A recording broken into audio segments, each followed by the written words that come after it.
invitar que abran sus Biblias en Primera de Samuel, por favor, allá en el Antiguo Testamento. Primera de Samuel, capítulo 12.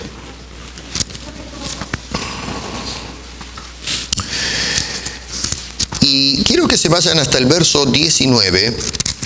Voy a leer hasta el verso 25. Luego vamos a trabajar un poquito con toda esta sección. Pero vamos a leer esos versículos, que es a donde los quiero llevar en esta ocasión. Verso 19 dice: entonces dijo todo el pueblo a Samuel: ruega por tus siervos a Jehová tu Dios, para que no muramos, porque a todos nuestros pecados hemos añadido este mal de pedir rey para nosotros. Y Samuel respondió al pueblo: no temáis, vosotros habéis hecho todo este mal, pero con todo eso no os apartéis de en pos de Jehová, sino servidle con todo vuestro corazón. No os apartéis en pos de vanidades que no aprovechan ni libran, porque son vanidades. Pues Jehová no desamparará a su pueblo por su grande nombre, porque Jehová ha querido haceros pueblo suyo. Así que, lejos sea de mí que peque yo contra Jehová, cesando de rogar por vosotros. Antes os instruiré en el camino bueno y recto. Solamente temed a Jehová y servidle de verdad con todo vuestro corazón, pues considerad cuán grandes cosas ha hecho por vosotros. Mas si perseveráis en hacer el mal, vosotros y vuestro rey pereceréis. Señor, te imploramos tu asistencia para meditar y aplicar bien tu santa palabra. Este libro es inspirado por ti, Señor, y es hablándonos tú a nuestros corazones. Así que apelamos a tu Espíritu Santo para que nos dirija en esta exposición. Te lo rogamos en el nombre de Cristo Jesús. Amén. Excelente retrato de lo que estaba pasando con Israel en esta etapa. Estamos hablando alrededor del siglo XI antes de Cristo. Y saben una cosa, déjenme hacer, quizás plantear una premisa, me voy a adelantar un poco, acerca de qué es lo que sacamos de toda esta saga, de toda esta situación que tenemos delante nuestro. Y la premisa es esta: cuando el pueblo de Dios, y hoy podemos decir por extensión la iglesia incluida, ¿no?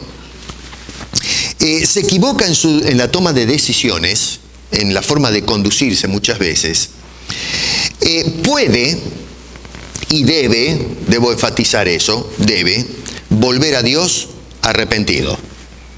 Es decir, con un cambio de actitud. Y debe volver habiendo considerado a quién se presenta, porque realmente ya creo que a estas alturas todos nosotros sabemos bien que no nos podemos presentar a Dios así nomás. Hay muchos que piensan que sí, que simplemente Dios es un Dios de amor y podemos acercarnos como se nos da la gana, pero no es así. Y claro, acá esto abre una disertación entera, ¿no?, para explicar cómo acercarnos a Dios, por qué nos tenemos que acercar así. Eso tiene que ver con la santidad, el pecado humano, pero en líneas generales ahora, como premisa es eso: cuando nosotros cometemos el error, Dios no cierra la puerta, espera que volvamos a Él arrepentidos y con actitudes correctas, porque cuidado, con Dios no se juega. Nosotros podemos jugar con nuestra vida y hacer lo que se nos da la gana, pero con Dios el asunto es bastante serio. Así que entonces el sacrificio de Cristo, esto que acabamos de recordar en la Santa Cena, lo que hizo fue abrir una puerta de acceso que está siempre abierta, no se cierra nunca, para aquellos que con fe se acercan a Dios a través de su Hijo. Y de esa manera poder mantener, ¿no es cierto?, la reconciliación y la relación correcta con nuestro Dios y Padre cuando fallamos. Vuelvo a repetir, porque todo lo que vemos en esta historia es un desatino por parte del pueblo de Israel que vamos a mirar un poco.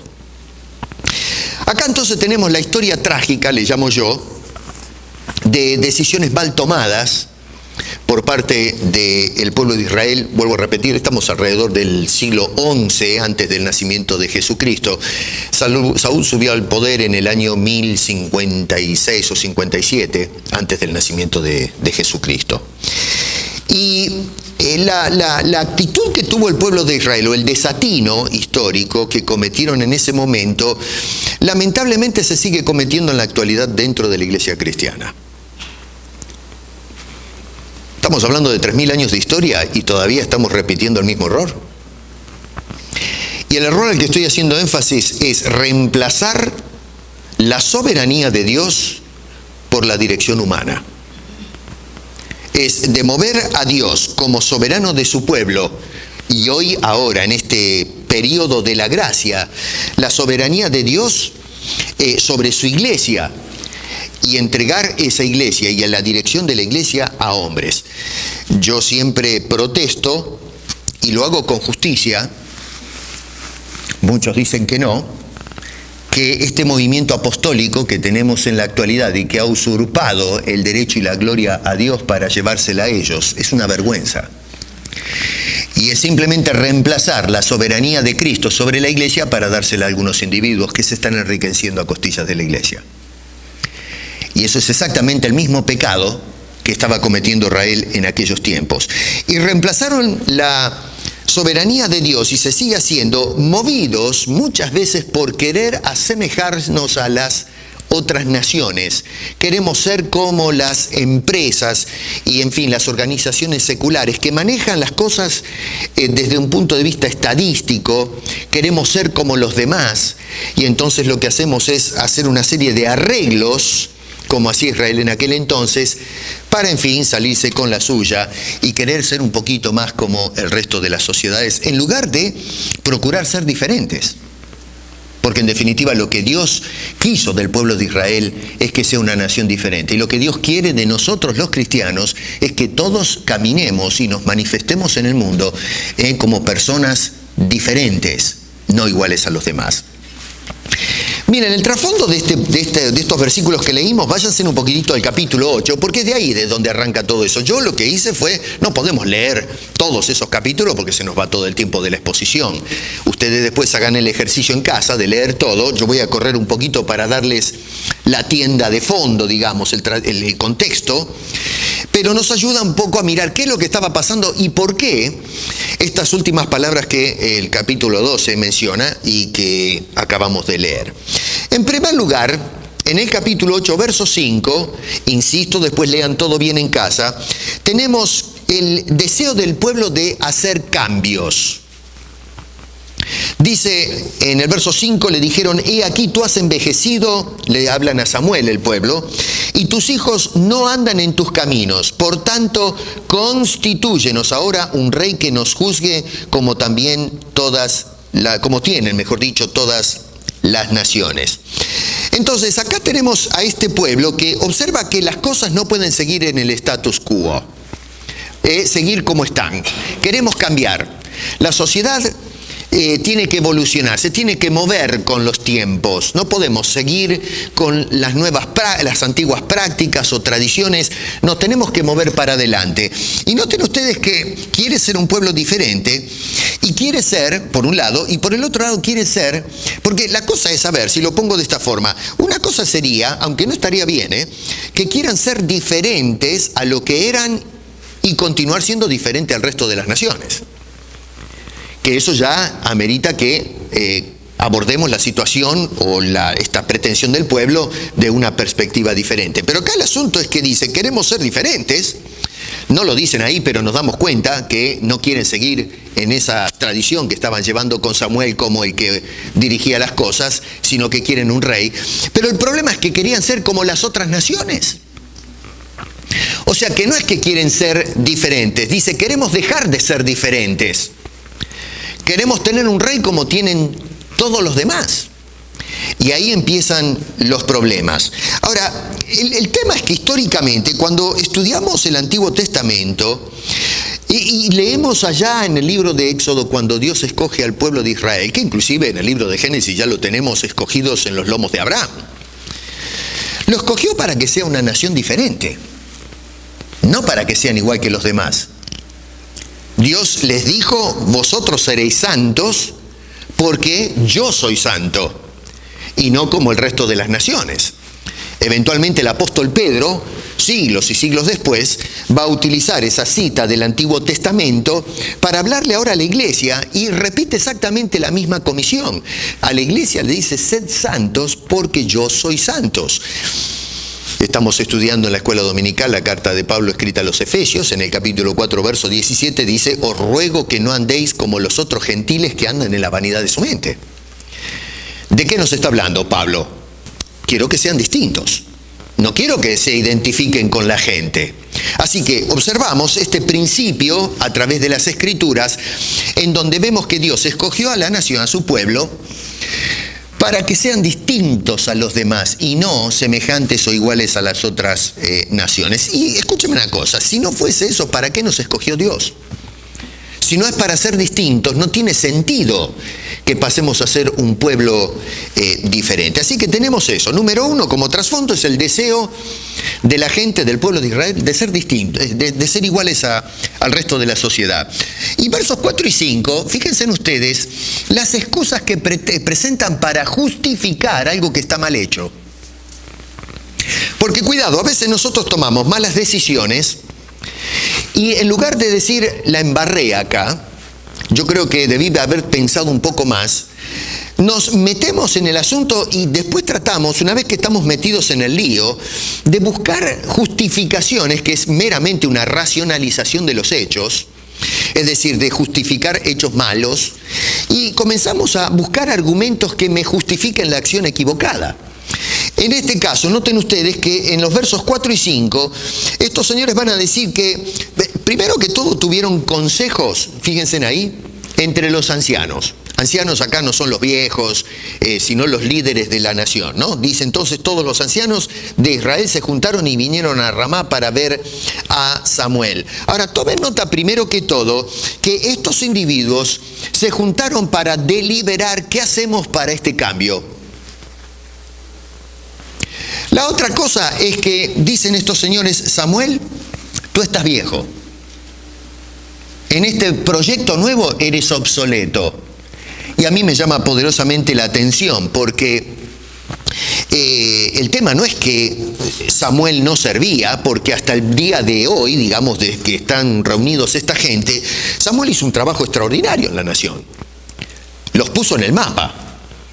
Este hombre aconsejó bien, un hombre que dirigió bien a la nación, un señor que en una etapa difícil, el último juez que tenemos antes del inicio de la monarquía, y cierra una etapa y va a dar inicio a otra distinta. Realmente es un pilar en la historia del pueblo de Israel.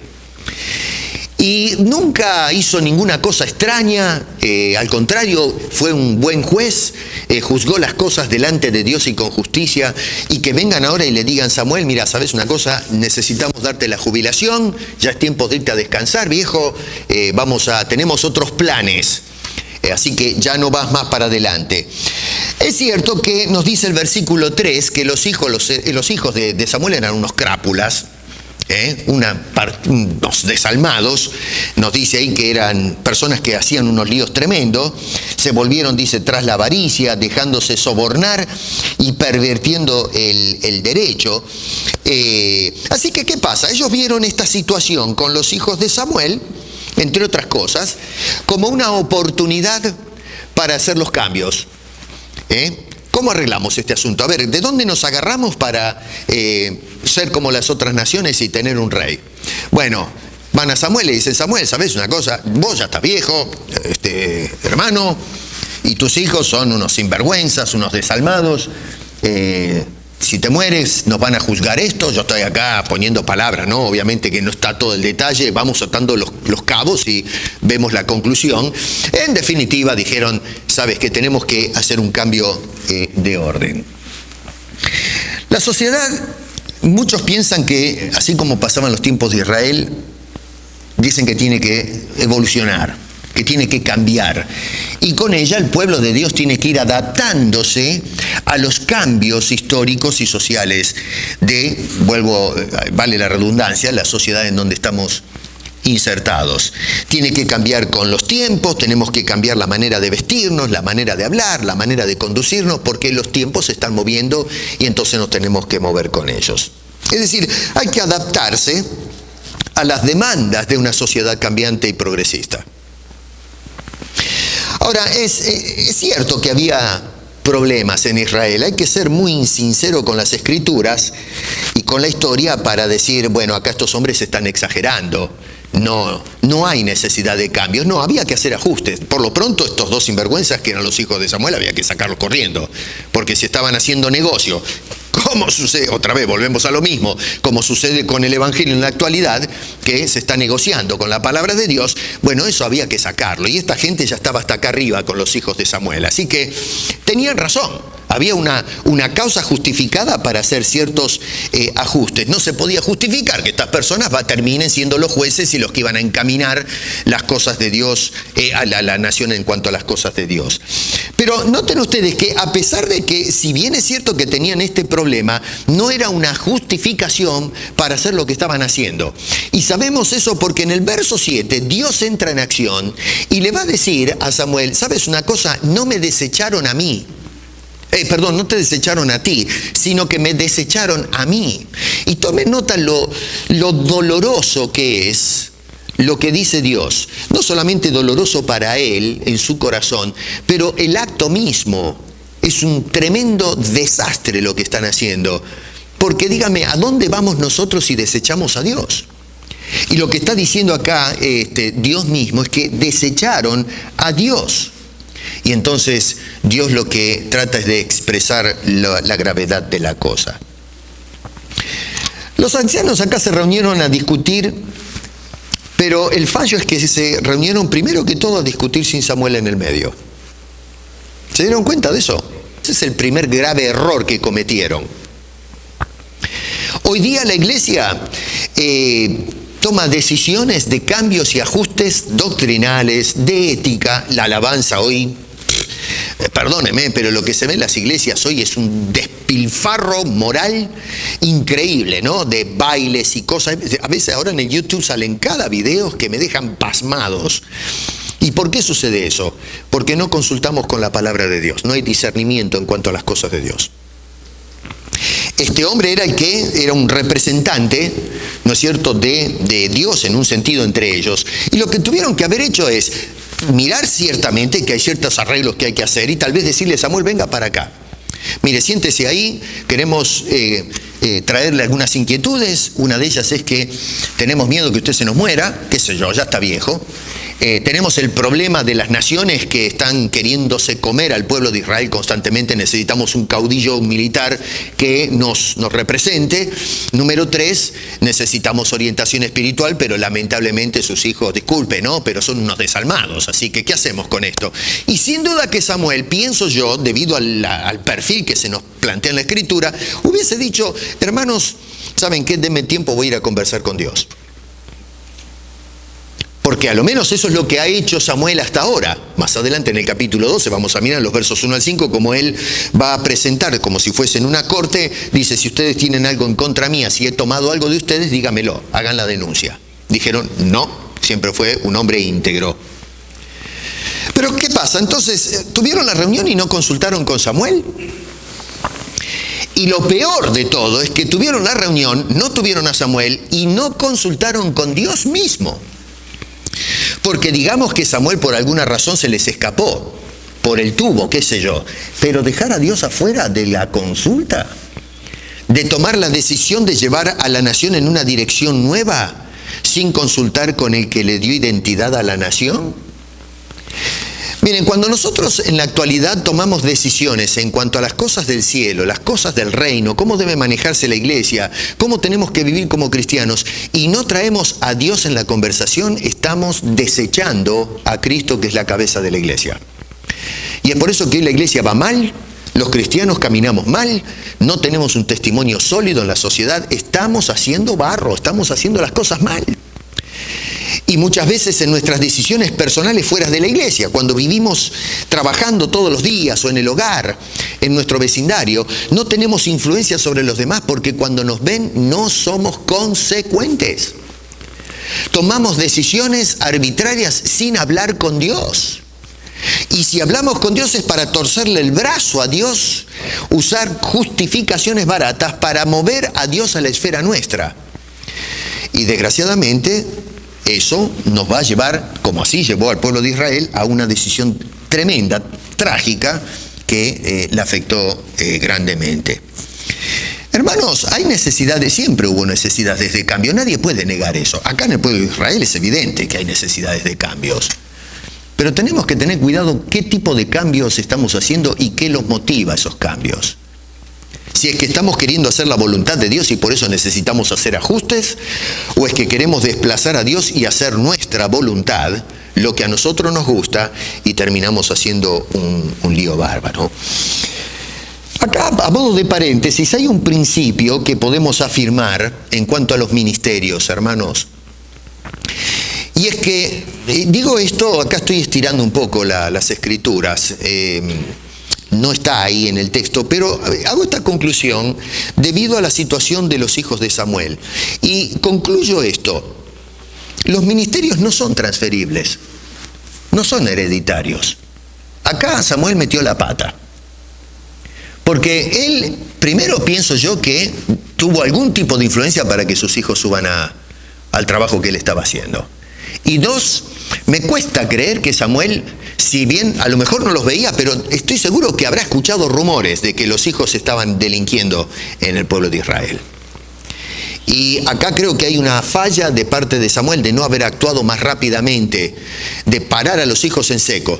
Creo que fue mejor padre que Elí, porque Elí tenía los hijos, sabía perfectamente y Dios le llama la atención. Tú no hiciste lo que tenías que hacer. Con Samuel no se nos dice nada, pero me cuesta, y digo así, esta es mi opinión personal, que Samuel no haya tenido ningún tipo de información. Yo creo que nosotros padres sabemos que nuestros hijos no son muy santos que digamos, ¿no? ¿Cuán pillos son? Puede ser que no lo sepamos, pero que hay algo negro ahí, algo que no están dando bien. Nosotros los viejos ya somos piolas, Los chicos piensan que nos pasan por arriba, pero madres, padres, creo que ustedes me entienden a lo que estoy hablando. Yo soy abuelo, así que a mí no me van a vender gato por liebre, Así que bueno, acá notamos entonces que Samuel transfirió las funciones a sus hijos, no sé cómo ni por qué, pero hay un desatino tremendo. Este asunto de que en la iglesia contemporánea un pastor apunta a su hijo como pastor, a su hija como pastora, como apóstola, y qué sé yo, por el voto simpatía, ¿no? Nos gusta la persona de la iglesia, lo vamos a poner como pastor, y terminamos los hombres metiendo a la gente en el ministerio en lugar de dejar que Dios llame a los que van a servir. No solamente en el pastorado, en cualquier ministerio de la iglesia, porque a veces hoy en día tenemos la tendencia a decir el único ministerio que existe es el del apóstol, pastor, el profeta. Ya saben ustedes que yo no la voy ni con el apóstol ni el profeta, eso es asunto del primer siglo, así que esto que vemos hoy es una transfugiada. Pero bueno, eso es tema para otro día. Lo cierto es que tenemos la tendencia de encerrar la dirección o los ministerios en el hombre que está predicando en el púlpito. No, eso es un ministerio. Ese no es el ministerio, es uno. Pero hay una cantidad de ministerios. El que toca el piano es un ministerio, qué sé yo, los que limpian. Pero cuando entramos a considerar las cosas santas, las cosas de Dios, Dios es el que dice quiero a este, quiero al otro, no los hombres. Nosotros hoy en la iglesia tenemos que devolverle la decisión a Dios, no tomar nosotros la decisión. Así que esto es algo que, otra vez, es al margen, es un poco fuera de contexto, pero una conclusión que podemos ver. Acá estos chicos, estos hombres fueron apuntados por hombres y terminaron en un lío. Y lo mismo va a pasar con el rey Saúl. El pueblo, Dios escogió a Saúl, por supuesto, acá otra vez lo que hablábamos en la escuela dominical, responsabilidad humana, soberanía divina. Dios dijo, escoge a Saúl, pero el pueblo estaba contento, ellos dieron el voto político para que este hombre sea el monarca, que empiece esta nueva etapa que tantos anhelaban estos individuos. Cerramos el paréntesis. Nos vamos al capítulo 9, donde se describe el inicio de la monarquía en el pueblo de Israel. Saúl es el primer rey en la historia del pueblo de Israel, vuelvo a repetir, ¿no? La historia de la humanidad. Y se instala entonces este hombre como el primer rey. Y cuando llegamos, el capítulo 9, 10 y 11, tenemos allí el ascenso de Saúl, cómo lo ungieron como rey, cómo es presentado al pueblo, hay una guerra contra la gente de Amón, todo eso otra vez léanlo en casa. Y llegamos eventualmente al capítulo 12, donde Samuel va a llamar, ahora ya el rey está ubicado, y entonces, oficialmente, y llama entonces a la gente a escuchar una arenga. Y va a decir, en primer lugar, en los versículos 1 al 5 del capítulo 12, Samuel hace defensa de su integridad moral.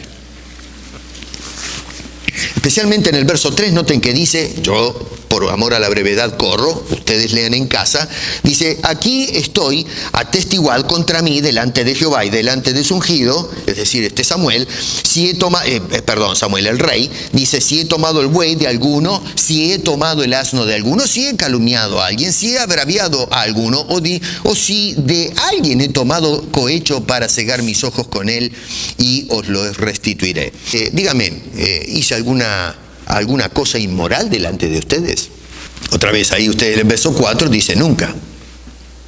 No había, el carácter de Samuel era intachable. Los ministerios no son para ganar plata.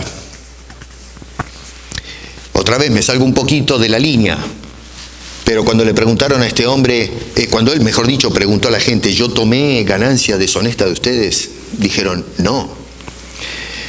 Y a mí me da vergüenza como pastor que tengo personas que no sé si llamarles colegas.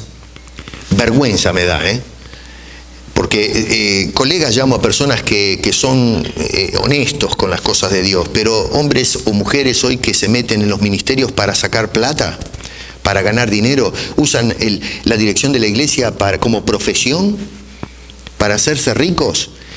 Hablábamos con una de mis hijas esta semana, no sé si ustedes vieron que hubo un pastor que mostraba en el YouTube su Lamborghini.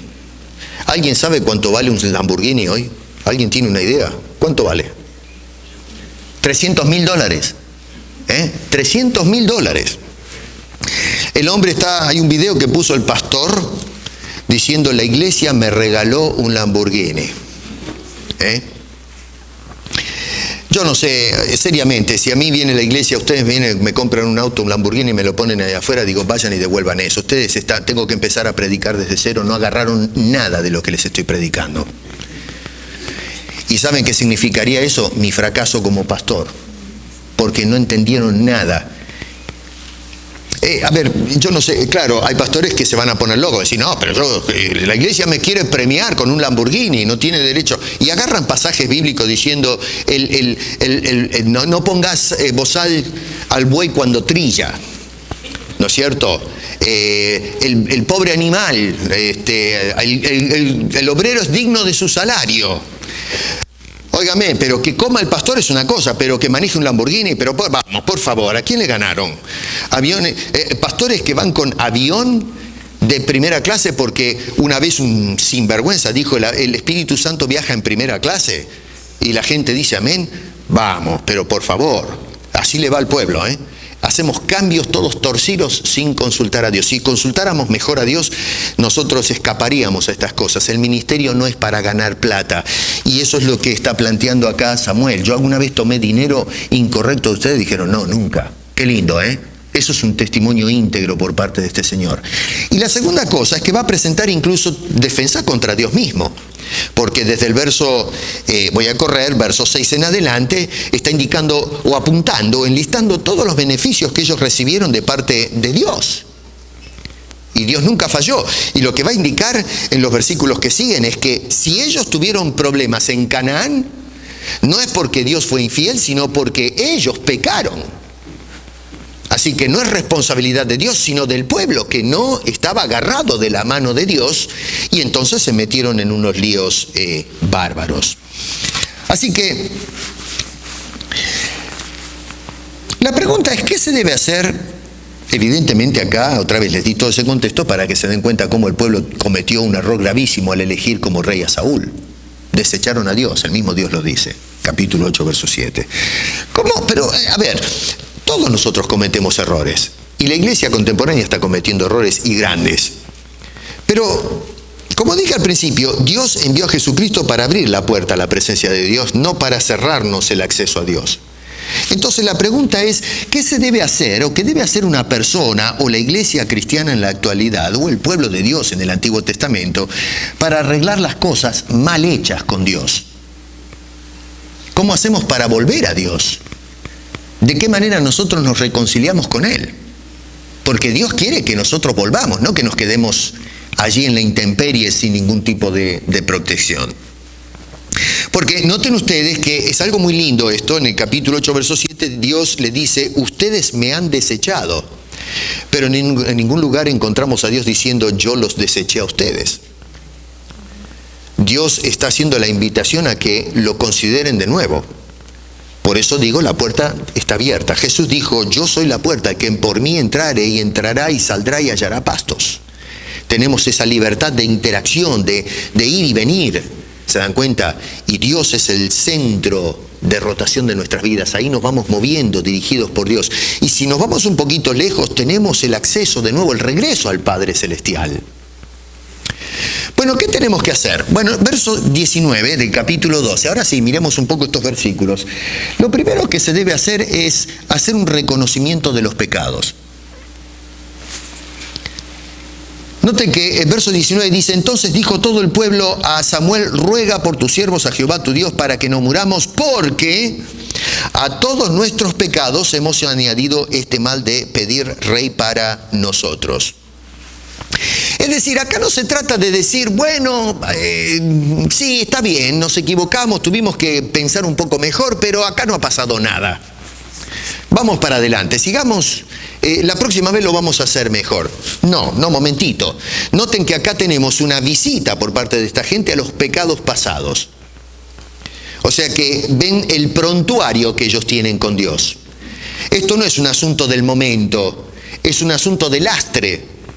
Hebreos nos dice que corramos la carrera, despojémonos del pecado que nos asedia, dice. ¿Se acuerdan en el versículo 1 del capítulo 2? El pecado nunca nos deja quietos.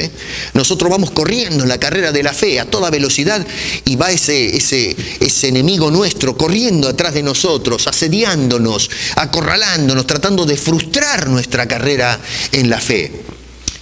El pecado nunca nos deja descansar. El diablo es tremendo. Pero entonces lo que tenemos que hacer nosotros es mirar para atrás de dónde venimos, cuáles fueron nuestros errores y de esa manera tener cuenta. Pablo decía, mirad de dónde has caído. Porque a veces tenemos la tendencia de mirar mucho el presente y nos olvidamos de dónde venimos. Y la verdad, ¿quiénes somos nosotros? Estamos llenos de pecado, venimos del pecado, hemos sido salvados del pecado, así que tenemos un historial. Esta gente entonces lo que hacen es cómputo de las cosas equivocadas, los desatinos que hicieron en el pasado. No es la primera vez que le fallan a Dios. Es una tradición en Israel a estas alturas de meter la pata, de hacer líos con Dios. Acuérdense en que antes de la monarquía pasamos por una etapa que se llama de los jueces. Y si ustedes se leen el libro de los jueces, eso viene después de que se asentaron en Canaán. Y entonces, una de las temáticas del libro de jueces es, cayeron y Dios los levantó. Cayeron y Dios les mandó un salvador. Y es toda la temática del libro de jueces es eso. Más o menos andaban un promedio de 30, 40 años de cada una de las generaciones, andaban bien con Dios, y después volvían a pecar y tenían que clamar para pedir un salvador y les mandaba un juez. Así que todo el libro de jueces muestra que hay algo en el corazón de esta gente obstinada, testaruda, cabezones. Es decir, una naturaleza que está entregada al pecado constantemente. Y estos hombres lo que dijeron es, tenemos tradición de fallarle a Dios. Y número 2, dice que ahora se suman estos pecados, este tremendo pecado que se adhiere a una larga lista de pecados. Yo creo que a veces no reconocemos nuestra condición natural. Hoy, en cuanto al tema de la evangelización, se hace mucho énfasis en el carácter amoroso de Dios, pero nada se habla del pecado humano, porque eso hoy en la sociedad es mala palabra. No se debe hablar del pecado porque hiere las emociones de la gente, la sensibilidad de la gente. Entonces, si ese es el caso, tenemos que tirar la Biblia por la ventana, porque la Biblia no tiene respeto por la sensibilidad nuestra en cuanto al tema del pecado se refiere. Dios te dice las cosas como son. Al que le cae, y al que no, verá lo que hace. Pero tú lees la Biblia y constantemente ves como Dios te da un palo en la cabeza, diciendo, tú estás perdido, te vas al infierno. Y nos muestra que realmente no hay mérito alguno, incluso en la persona que humanamente hablando o socialmente hablando la consideramos la persona más buena del mundo. Para Dios, las obras más cristalinas para nosotros son trapo de inmundicia, basura. No hay obra que pueda justificar al hombre delante de Dios. Así que lo primero que hay que hacer para regresar a Dios cuando hemos hecho mal las cosas es reconocer nuestro pecado. Por eso es que cuando celebramos la Santa Cena nos detenemos un momento a reflexionar, nos dijo Pablo, miren a ver si son dignos. No solamente lo que hemos hecho, sino el último pecado que hemos cometido. Y a veces, claro, no nos acordamos porque, qué sé yo, miren, si no nos acordamos de los pecados porque pecamos mucho y entonces perdimos la lista. En realidad tendríamos que hacer cómputo constante cada vez que peco, decir, esto no está bien. Pero si yo le digo a Dios, mira Señor, ¿sabes qué? Esta semana pequé en esto, mentí acá a la hermana Pacha, le dije una cosa grosera al hermano Luis, y qué sé yo, no pagué los impuestos. Y no me acuerdo qué hice el miércoles, el jueves tampoco. Bueno, ¿sabes qué? Tú sabes. Entonces, por favor, perdona esos pecados también. Bueno, eso quiere decir que estamos pecando demasiado y nos olvidamos de hacer las oraciones pertinentes. Hay pecados que son accidentales, de pecados de omisión, en fin, pecados de comisión, que es cuando actuamos deliberadamente, y pecados de omisión, que a veces sí se nos escapan cosas. Job hizo esa oración. ¿Se acuerdan cuando presentó los sacrificios por las dudas de pecados que hayan cometido sus hijos? Bueno, él no tenía conocimiento de esas cosas y se adelantó a eso. Está bien, pero hoy yo creo que cuando metemos la pata sabemos, el Espíritu Santo no está ahí para nada, está para tocarnos adentro y decir, hijo, hay que arreglar las cosas. Así que lo que hay que hacer es volver a Dios en arrepentimiento. Y eso es lo que hace esta gente. Es primero que todo reconocer que no solamente tenemos una lista de pecados, pero acabamos de agregar que es haber desechado a Dios pidiendo a un dirigente humano. Número 2, debemos reconocer la necesidad imperante del perdón divino. En este caso, a veces nosotros nos quedamos en reconocer el pecado desde el punto de vista teológico, pero no nos movemos al hecho de decir, yo necesito, Dios, tu perdón. Simplemente le contamos a Dios que hicimos lío. Pero lo que tenemos que hacer es buscar el perdón de Dios, no simplemente informar a Dios. Dios no necesita que nosotros seamos un informante. Lo que necesitamos es que Dios, sabiendo lo que hacemos incluso antes que el pecado venga a la existencia, que Dios conoce todo, que nosotros vayamos y obtengamos el perdón de la divinidad, el perdón divino. Nosotros para lograr ese perdón entonces tenemos que apelar a Dios, no a los apóstoles, no a la institución, no a cajas de confesarios o cosas por el estilo, sino que tenemos que recurrir a la presencia del mismo Dios a quien hemos ofendido. Noten que en el verso 19 dice, ruega a Jehová. No dice, tú Samuel, mira, perdónanos, sí, queríamos jubilarte, viejo, perdónanos. Y con Dios sí, tenés razón, ahora te entendemos, metimos la pata, pero ya está, ya la hicimos. No, dice, mira, ¿sabes qué? Por favor, ve, intercede por nosotros y que Dios, no Samuel, Dios nos perdone. Porque el barro lo hicimos en última instancia. Por eso Dios dice, no te desecharon a ti, que por cierto lo hicieron, pero la gravedad está en que desecharon incluso al mismo Dios, que es el soberano de ellos. Para eso vino Cristo, ¿saben? En el pueblo de Israel, Samuel era ese intermediario. Ve y ruega por nosotros. En esta dispensación tenemos a Cristo Jesús. Samuel viene a ser el tipo de Cristo. Y es a través de Jesús. Por eso Dios envió a Jesucristo para tratar con nuestro pecado. Cristo murió en la cruz ciertamente por nuestros pecados. Es el aspecto forense de la salvación. Pero luego dice que Él con su sangre va a la presencia de Dios e intercede por nosotros. Por eso las oraciones son siempre en nombre de Jesucristo. Oramos, nos acercamos a Dios a través de Jesucristo.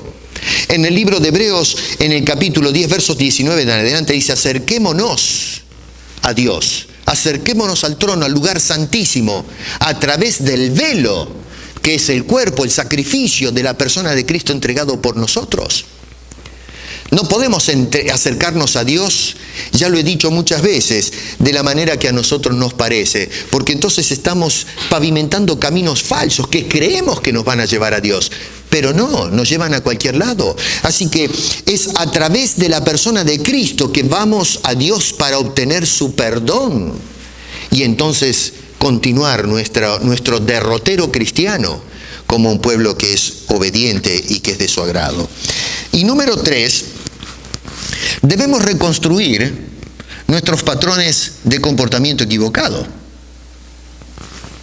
Porque si nosotros decimos: Señor, mira, sabes que en esto yo metí la pata, tienes razón, te pido que me perdones, pero entonces salimos del confesario, ¿no?, de nuestro tiempo de oración y seguimos haciendo lo mismo. A ver, qué sé yo, vamos a contemporizar. Tenemos que pagar los impuestos. Hicimos una serie de subterfugios. De alguna manera el Espíritu Santo nos hizo sentir en el corazón que estamos haciendo mal.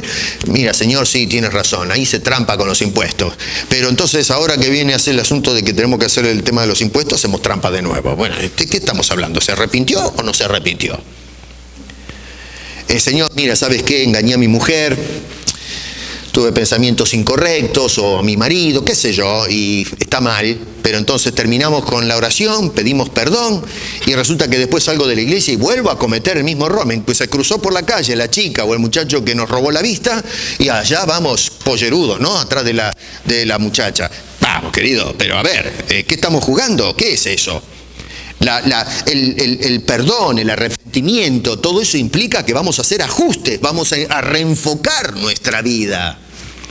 No estamos diciendo que debemos ser perfectos, pero tenemos que estribar a la perfección, tenemos que apuntar hacia allá. Y contamos con la asistencia de Dios en el Espíritu Santo, que nos va a ayudar a ser ese hombre o mujer que Dios quiere que seas. Pero no se puede jugar con Dios. No podemos decir: Señor, perdona mi pecado, y terminamos, envueltos en el pecado. Un tipo que a lo mejor se emborrachó, se va a confesar a la iglesia, llama al cura, lo mete en un cajón, le dice: mire, yo me pegué una borrachera de $5,000. Bueno, ¿sabe qué? Récese unos cuantos Padre Nuestro, Ave María, pim, pum, absuelto está el hombre. Salió de la iglesia y ya estoy limpio. Y se mete en la primera cantina y se pega una rasca de $10,000. ¿Pero qué es eso? Eso es que estamos jugando con las cosas de Dios. Bueno, eso no puede ser. Afuera, en el mundo, se juega con esas cosas, pero nosotros los cristianos, el pueblo de Dios, no puede jugar con Dios en esos términos. No va. Verso 20, noten que dice: no temáis. No temáis. Ahora atención, ¿no? Porque en el versículo 24 dice solamente temed. A ver, ¿cómo es esto, no? Primero paramos a Samuel acá y decimos: momentito, a ver, ¿cómo es? Primero me dices: no temáis, y luego me dices: temed a Dios. ¿En qué quedamos, Samuel? ¿O es una o la otra? No hace sentido. Bueno, cuidado, hay una diferencia entre el primero y segundo, el temáis y no temáis. El primero es un llamado a la confianza, y el segundo es un llamado a la reverencia. El primer no temáis es para que nos acerquemos. Dios perdona, pero una vez que te acercaste, ojito, compórtate como corresponde, ten respeto, ten reverencia. Eso quiere decir temor. Es un Dios de juicio, un Dios severo, un Dios santo, un Dios cristalino. Entonces no se puede jugar ahí. Así que tenemos el primero, la invitación a acercarnos. La segunda es a conducirnos como corresponde. Así que no hay contradicción en Samuel, simplemente hay que mirar hacia dónde apunta este hombre. Nosotros en la vida cristiana debemos hacer lo mismo. La invitación a la cruz es sin temor. Temor a juicio sí, si la ignoramos, pero es una invitación de acércate porque no va a caer mi juicio y lo estoy lanzando sobre mi Hijo Jesucristo. Pero una vez que ya estamos del otro lado de la cruz, ahora sí tenemos que tener un temor reverente por ese Dios que nos ha salvado y no jugar a la lotería con ese Dios, ¿verdad? No temáis, pero atención, dice no temáis, pero va a dar una serie de recomendaciones, y la primera de ellas en el verso 20 es: no se aparten de Dios. Ya lo hicieron. Hay toda una historia, ¿no? Dice, tenemos una cantidad de pecados y ahora sumamos esto. Así que había un historial de fallarle a Dios. Entonces ahora lo que tenemos es un llamado a no vuelvan a hacer lo mismo, no se aparten de Dios. Una vez que nos hemos reconciliado con el Señor, manténganse en una relación perfecta. Dios ya nos perdonó Dios los errores. No vuelvas a cometer los mismos. ¿Se dan cuenta lo que digo? Noten que dice, vayan en pos de Jehová. No dice Jehová en pos de vosotros. Esto me recuerda cuando se nos habla de Enoc. Los que vienen al culto de oración estamos estudiando la doctrina de la fe. Y uno de los hombres de la fe en el periodo prediluviano era este señor. Y dice que caminó con Dios, no que Dios caminó con él. En la iglesia de hoy queremos que Dios camine con nosotros. Yo tengo mis planes, yo tengo mis inquietudes, mis deseos, y entonces Dios bendíceme. No, mi querido, está dada vuelta esa teología. No es así, tenemos que abandonar esa actitud antropocéntrica de pensar. No se trata de que Dios nos siga a nosotros. Nosotros tenemos que seguir a Dios y seguir sus caminos, seguir su dirección. Él es la punta de lanza en nuestras vidas. Él es el capitán, no el marinero en el barco. Él es el que dirige el avión donde viajamos. ¿Cómo vamos a sentarnos nosotros a manejar un avión si ni siquiera sé apretar los botones ahí adentro? Yo ahora tengo que viajar a Perú. Si me ponen a mí en la cabina a manejar el avión, nos vamos todos para abajo, no me ven más. El piloto es el que sabe hacer eso. Bueno, Dios es nuestro piloto. Dice, vayan en pos de Dios. No teman, acérquense. Con confianza, con fe, entreguen su dirección a Dios. Síganlo a Él. Tenemos la segunda cosa, verso 21. No vayan en pos de vanidades. Dice, vayan en pos de Dios, no vayan en pos de vanidades. Si nosotros no seguimos a Dios, nos queda una opción. Y esa opción es ir en pos de vanidades. ¿Y qué quiere decir eso? Cosas que no tienen sustancia, que no tienen valor para nuestras vidas. Por eso este hombre dice, noten ustedes allí, que son cosas que no aprovechan. Y esto lo dice Samuel, no lo estoy diciendo yo, simplemente hago un desglose de lo que está diciendo este hombre. Y número 2, no nos libran. Las vanidades no te van a salvar, no te van a librar de la culpa del pecado. Nosotros no compramos la entrada al cielo. El credo el pago de los perdones que precipitó la reforma en el siglo XVI. Eso no es bíblico. Eso de que pagamos precios para sacar a personas que están en la antesala al cielo, que le llaman purgatorio y estas cosas. Pero eso es una cosa totalmente extraña a las Escrituras. Nosotros no podemos comprar la entrada al cielo. Por eso es que Dios compró la entrada al cielo mediante el precio altísimo de la sangre de Cristo Jesús por nosotros. Así que atención con esto. No vayamos en pos de vanidades porque realmente no aprovechan y no nos libran. ¿Por qué? Porque dice este hombre, dice ahí, son vanidades al final del versículo 21. Cosas vacías, cosas que no producen resultados espirituales, cosas futiles, inútiles. Y número 3, dice, sirvan a Dios con integridad. Dice el versículo 20, al final, sino servirle con todo vuestro corazón.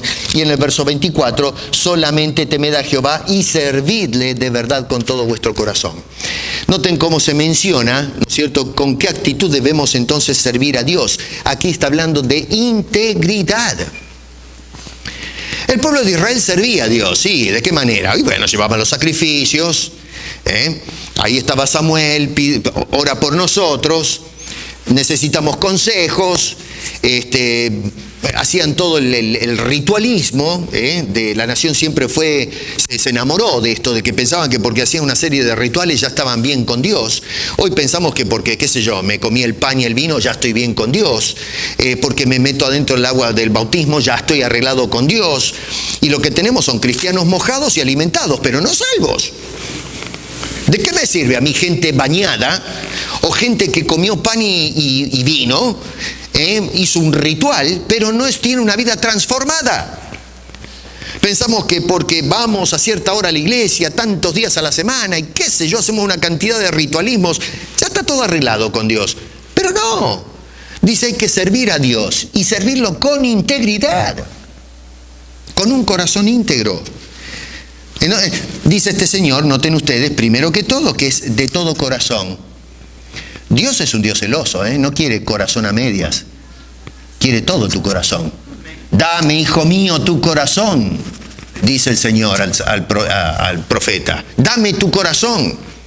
Nosotros a veces cavilamos y le damos el corazón a Dios cuando vamos a la iglesia, cuando alabamos, cuando estamos en la oración. ¿Y cómo? ¿Y el resto? ¿A quién le das tu corazón? Jesús decía, no podemos servir a Mamón y a Dios, porque podemos servir a uno, pero vamos a despreciar al otro, o viceversa. Si tu corazón es de Dios, vas a actuar de acorde, enamorado de Dios. Pero si tu corazón está enamorado de las vanidades, estás desechando a Dios, que es lo que estaba haciendo el pueblo de Israel. Así que dice, dame todo tu corazón, sírvanme de todo corazón. Y verso 24 dice, con sinceridad. Otra vez, dice este Señor, cuando dice allí solamente, temed a Jehová y servirle de verdad. Dice, no me vengan con grupos, que sean sinceros. Nosotros pensamos que podemos engrupir a Dios, que podemos engañar a Dios. No, sean sinceros, sirvan de verdad. Cuando una persona sirve a Dios porque dice, yo soy un siervo de Dios, pero se llena los bolsillos, como hizo Saúl en última instancia, en el capítulo 8, ustedes lean en casa que van a ver que Dios le va a decir, ahora les voy a contar cómo va a reinar este hombre. Dice, los va a pelar, les va a sacar la savia, les va a sacar la plata, les va a sacar a sus hijos, se va a llenar de riquezas, de carros de guerra, y ustedes van a tener que hacer servicio militar, van a tener que servir al rey. Y ciertamente que los exprimió. Y hoy nos están exprimiendo. Esa gente no sirve a Dios con sinceridad. El corazón de ellos no es un corazón íntegro.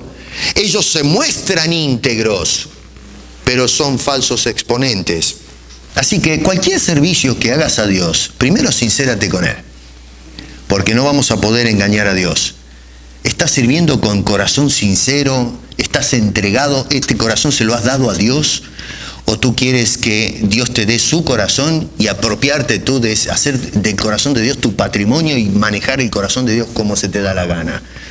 Puede que pienses eso, pero no va a funcionar tu vida. Con Dios no podemos jugar. Eso es desechar a Dios.